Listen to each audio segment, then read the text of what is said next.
A Granger family had a close call with their furnace. They thought it might be on fire, but it turned out to be a faulty blower motor. WSBT 22's Katlin Connin reports it's the lesson in the importance of regular furnace inspections. That sound is a sure sign winter is around the corner.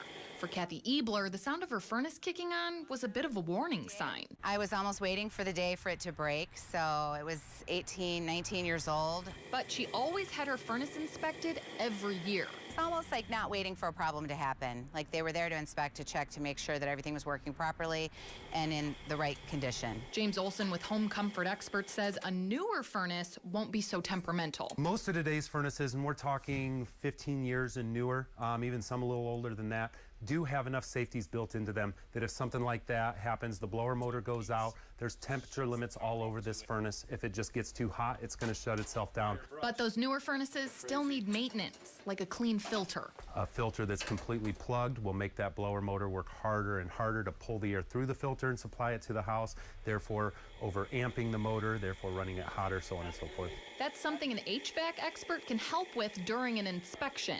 And Kathy Ebler says she plans to keep having her furnace inspected regularly, even though she bought a new one. It's good to know. I have a family, so I have kids in the home, and I want that comfort of knowing that my furnace is working properly. Katlin Connin, WSBT 22 News. Another important reason to have your furnace inspected, carbon monoxide. Any gas-burning appliance has the potential to produce the deadly gas.